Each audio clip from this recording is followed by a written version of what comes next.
Assalamualaikum warahmatullahi wabarakatuh. Halo, bagaimana kabar anak-anak? Semoga sehat selalu dan dirahmati Allah Subhanahu wa taala. Dalam video kali ini, mari kita membahas pelajaran 1, yaitu Nabi Muhammad SAW teladan kita. Tapi sebelum masuk ke pembahasan, marilah kita berdoa terlebih dahulu. Semoga apa yang nanti kita pelajari bisa bermanfaat dan barokah untuk kita semuanya. Amin Allahumma amin. Berdoa mulai. Bismillahirrahmanirrahim. Rabbi zidni ilma warzuqni fahma waj'alni minas sholihin. Amin ya rabbal alamin. Baik anak-anak, pada pembelajaran 1 ini kita akan membahas sikap jujur Nabi Muhammad SAW dengan tujuan agar kita semua menjadi pribadi yang jujur. Nabi Muhammad dilahirkan di sebuah kota yang sangat maju peradabannya, yaitu kota Makkah.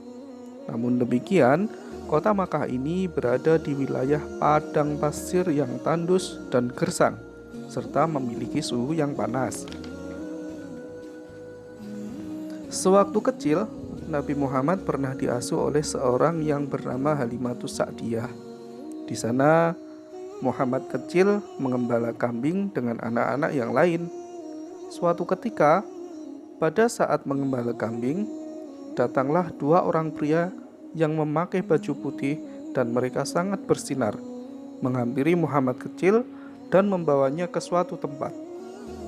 Di sana, dada Muhammad kecil dibelah, kemudian diambil jantungnya dan dicuci serta dikembalikan seperti semula oleh 2 orang tadi. Karena ketakutan, anak yang lain segera pulang dan menceritakan peristiwa itu kepada Halimatus Sa'diyah selaku pengasuh Nabi. Dengan cemas, Halimatus Sa'diyah segera mencari Nabi dan memeriksa kondisinya. Dan anehnya, Muhammad kecil baik-baik saja. Tidak ada sesuatu yang aneh. Setelah peristiwa itu, kemudian Halimatus Sa'diyah merasa takut dan mengembalikan Muhammad kecil kepada keluarganya. Dan saat itu Nabi Muhammad diasuh oleh pamannya yang bernama Abu Thalib.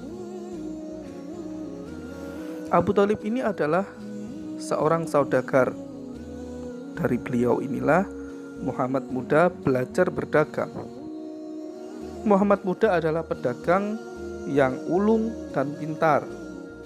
Beliau selalu memperoleh keuntungan yang besar ketika berjualan. Hal itu dikarenakan beliau sangat jujur dalam berdagang, sehingga orang-orang lebih memilih belanja di tempat Muhammad karena kepercayaan. Dari situlah beliau mendapat julukan Al-Amin, yang artinya dapat dipercaya. Suatu ketika masyarakat Arab merenovasi Ka'bah karena rusak, kemudian tibalah waktu untuk menempatkan Hajar Aswad. Di situ terjadi perselisihan.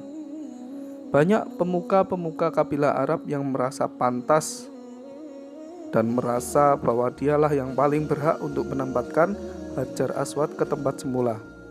Sehingga terjadilah konflik dan akan terjadi peperangan. Disitulah Muhammad muda tampil dan memberi solusi yang sangat cemerlang. Beliau mengambil surban, kemudian meletakkan Hajar Aswad di tengah surban dan meminta para pemuka masyarakat Arab untuk memegang setiap ujung dari surban tersebut. Kemudian mereka bersama-sama saling mengangkat dan meletakkan Hajar Aswad ke tempat semula. Dari situlah orang-orang mulai bertambah kekagumannya kepada Muhammad, karena selain orang yang dapat dipercaya atau Al-Amin, beliau juga sangat berwibawa dan sangat bijaksana. Sebagai anak yang soleh, kita harus meneladani sifat Nabi Muhammad yang jujur. Karena Nabi Muhammad SAW menyuruh kita untuk selalu bersikap jujur. Baik itu jujur kepada Allah, kepada diri sendiri, kepada orang tua, guru, dan semua orang. Jujur kepada Allah bisa kita laksanakan dengan beribadah dengan sungguh-sungguh dan tekun. Jujur kepada orang tua, misalkan kalau kita diberi uang saku, maka kita membelanjakan uang saku itu seperlunya dan digunakan untuk membeli sesuatu yang kita perlukan. Jujur terhadap teman, misalkan ketika pelajaran di sekolah atau sedang ujian, maka kita tidak boleh mencontek dan harus mengerjakan semampu kita. Baiklah anak-anak, kesimpulannya adalah kita harus selalu berlaku jujur.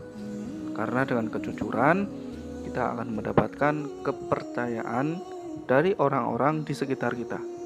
Jika orang-orang di sekitar kita telah percaya terhadap kita, maka kita akan dicintai oleh orang maupun Allah Subhanahu wa Ta'ala. Demikian pelajaran hari ini yang dapat kita sampaikan. Kurang lebihnya mohon maaf. Semoga bermanfaat. Wassalamualaikum warahmatullahi wabarakatuh.